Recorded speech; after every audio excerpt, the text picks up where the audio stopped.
నిన్నటితో ముగియాల్సిన సిఐడి మాజీ chief PV Sunil Kumar suspension గడువు జూన్ 30 వరకు పొడిగించింది ఏపీ ప్రభుత్వం.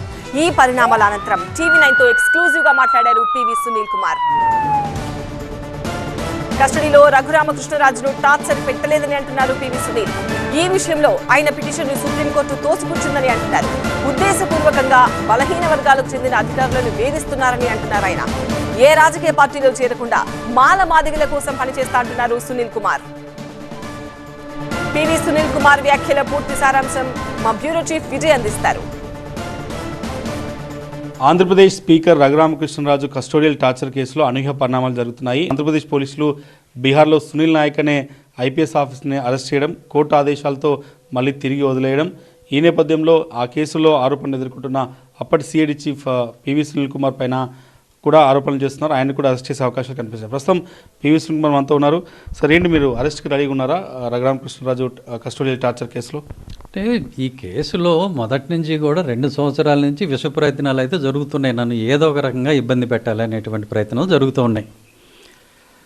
ఈ సుప్రీంకోర్టులో 2 సంవత్సరాలు ఆయన పోరాడితే, ఇది సిబిఐ దర్యాప్తు చేయండి, నా కస్టోడియల్ టార్చర్ జరిగిందని పోరాడితే సుప్రీంకోర్టు అవతలకు బొమ్మంది. అలాంటి కేసు ఇది. సరే, ప్రభుత్వం రాగానే పోయి ఆయన కంప్లైంట్ ఇచ్చాడు. కంప్లైంట్ ఇవ్వగానే కేసు రిజిస్టర్ అయిందా? 1 రోజుల తర్వాత రిజిస్టర్ అయింది. ఎందుకు? ఈ 1 రోజులు ఆయన ఒత్తిడి చేస్తే తప్పుడు కేసు అయినా కూడా రిజిస్టర్ చేశారు.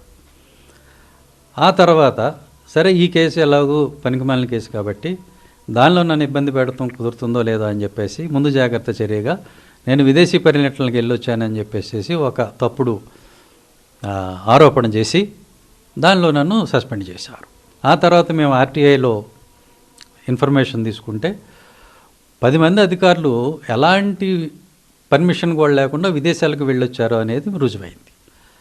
నేను పూర్తిగా అనుమతులతోనే వెళ్ళాను విదేశాలకి. వెళ్ళాక నా షెడ్యూల్ మారింది అంతే తప్ప నేను పర్మిషన్ లేకుండా ఎప్పుడు వెళ్ళలేదు, లీవ్ లేకుండా వెళ్ళలేదు. నన్ను సస్పెండ్ చేశారు. ఆ 10 మంది పెత్తందారీ కులాల అధికారులు మాత్రం తాడు బొంగరం లేకుండా, ఎలాంటి పర్మిషన్ లేకుండా, ఎలాంటి లీవ్ లేకుండా విదేశాలకు వెళ్ళొస్తే వాళ్ళని మాత్రం వదిలేశారు. వాళ్ళని సస్పెండ్ చేయాల. అంటే దీన్ని బట్టే సామాజిక న్యాయం అనేది ఎలా అమలు అవుతుంది అనేది మనకు అర్థమవుతుంది. అంటే సునీల్ నాయక్ చేసిన ఆరోపణలు ఉన్నాయి, కానీ అప్పుడు జరిగింది ఏంటి, వాస్తవం ఏంది? నిజంగానే రఘురామకృష్ణరాజుని కస్టోడియల్లో టార్చర్ పెట్టారా? దాంట్లో మీ పాత్ర ఉందా? మీ ఆదేశాల మేరకు జరిగిందా? ఇవన్నీ నేను చాలాసార్లు చెప్పాను. అసలు ఆయన కస్టోడియల్ టార్చర్ జరగలేదు. మెడికల్ రిపోర్ట్లు క్లియర్గా ఉన్నాయి. అసలు టార్చరే జరగనప్పుడు నా ఆదేశాలేంటి, పుల్లయ్య ఆదేశాలేంటి, వెంకయ్య ఆదేశాలేంటి, అలాంటివి ఏమీ లేవు. ఇప్పుడు జరిగినట్టు చెప్పమని సునీల్ నాయక్ మీద ఒత్తిడి చేశాడని కదా ఆయన, ఇన్క్లూడింగ్ సిడిఆర్ ఆయన మాట్లాడుతున్నాడు.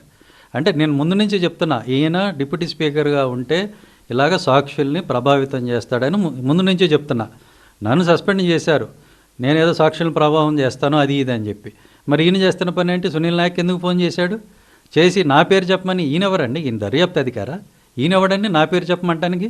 కానీ ఇదే విచారణలో ఆ తులసిబాబాని అతన్ని ఎందుకు అరెస్ట్ చేశారు? అతనికి ఏం సంబంధం? ఎవడు దారిని పోయి దాన్ని మాట్లాడుకుంటే గాలి మాటలకి ఎవిడెన్స్ యాక్ట్లో ఎలాంటి విలువ లేనటువంటి సాక్ష్యాలతో అతన్ని అరెస్ట్ చేసి జైల్లో పెట్టారు. అంటే ఇట్లా ఒక అరాచకంగా ఎవరిని పడితే వాళ్ళని అరెస్ట్ చేయటం. నిన్న ఒక దళితుడైన ఒక ఎస్టీ లంబాడా సామాజిక వర్గానికి చెందిన ఉన్నతాధికారి అతను సునీల్ నాయక్ అనే వ్యక్తి. మరి ఆ లంబాడీ అధికారి ఇంటికి వెళ్ళిపోయి ఎక్కడో రాష్ట్రంలో గోడలు దూకెళ్ళి అతని ఇంట్లోకి జొరబట్టడం ఏంటి, వాళ్ళ మహిళని, వాళ్ళ తల్లిగారిని అవమానపరచడం ఏంటి? ఇంతకుముందు ఏదో గోడలు దూకారు, అదేదో అరాచక పాలన అన్నారు. మరి ఇదేంటి? అదేదో ఆంధ్రప్రదేశ్లో జరిగింది. ఇప్పుడు ఇది అరాచక పాలన అనేది మరి ఇప్పుడు ఈ రాష్ట్రం దాటి వెళ్ళిపోయి బీహార్ దాకా పోయిందా? ఏంటిది? ఏం జరుగుతుంది? సునీల్ నాయక్ కంప్లైంట్గా ఉన్నాడు ఆ కేసులో. మీరు ఎంటైర్ కేసు సుపీరియర్ చేశారు. సో ఆయన్ని అరెస్ట్ చేశారు కాబట్టి ఖచ్చితంగా ఈ కేసులో మిమ్మల్ని అరెస్ట్ చేశారనే ప్రచారం పెద్ద ఎత్తున జరుగుతుంది. రెడీగా ఉన్నారా? ఈ ప్రచారాలు అనేకం జరుగుతూ ఉంటాయి, ఏమైనా చేస్తారు, ఏమైనా జరుగుతుంది. అయినా సరే నేను సిద్ధంగా ఉన్నాను. నేను ఎక్కడ కూడా నా సామాజిక వర్గం దగ్గరికి, దళితుల దగ్గరికి వెళ్ళటం నేను ఆపను, కాపు సోదరులతో కలిసి పనిచేయడం ఆపను, దళిత క్రిస్టియన్స్ కోసం నిలబడటం ఆపను. ఇవన్నీ జరుగుతూనే ఉంటాయని స్పష్టంగా చెప్పాను. ఇంకా ఇప్పుడేముంది, నేను రాబోయే రోజుల్లో నేను నా కమ్యూనిటీ కోసం, దళిత క్రిస్టియన్స్ కోసం, మాదిగమాల సోదరుల కోసం నేను చేయబోయే పోరాటాల్లో అనేక ఇబ్బందులు వస్తాయి. అన్నిటికీ సిద్ధపడే ఉన్నా. మిమ్మల్ని చాలాసార్లు చాలామంది అడిగిన క్వశ్చన్, రాజకీయాలకు ఎప్పుడు రాబోతున్నారు? మీ సస్పెన్షన్ డేటు, మీ రిటైర్మెంట్ డేట్ అంతా కూడా ఒకే డేట్ వరకు ఉంది. ఆ తర్వాత మీ కార్యాచరణ అనేది రాజకీయాలకు రాబోతున్నారా? వస్తే ఏ పార్టీలో జాయిన్ అవుతారు? నేను ఏ పార్టీలో చేరను అనేది ఆల్రెడీ చెప్పాను. నేను కేవలం నా సామాజిక వర్గం కోసం, మాదిగా మాలా సోదరుల కోసం నేను నిలబడి పనిచేస్తాను. దళిత క్రైస్తవుల కోసం, దళితుల కోసం పనిచేస్తాను. కాపు సోదరులతో, మిగతా బీసీ సోదరులతో కలిసి పనిచేస్తాను. అంతే తప్ప నేను పార్టీల్లో చేరను అని చెప్పాను. Thank you sir. ఇది Andhra Pradesh deputy speaker Raghuramakrishnaraju custodial torture కేసులో కావాలని ఇబ్బంది పెట్టే ప్రయత్నం చేస్తున్నారు, అనేక సాక్ష్యాలు క్రియేట్ చేస్తున్నారు. దానికి వ్యతిరేకంగా ఖచ్చితంగా సునీల్ నాయక్ని అరెస్ట్ చేయడానికి ట్రై చేశారు కాబట్టి నా వరకు వస్తారన్న సమాచారం నాకు ఉంది. నేను దేనికైనా రెడీగా ఉన్నాను. ఇప్పటికైతే రాజకీయాల్లో ఏ పార్టీలో జాయిన్ అయ్యే ఆలోచన లేదు అనేది పివి సునీల్ కుమార్ చెప్తున్న పరిస్థితి కనిపిస్తుంది. కెమెరా పర్సన్ శ్రీధర్తో విజయ్ టీవీ హైదరాబాద్.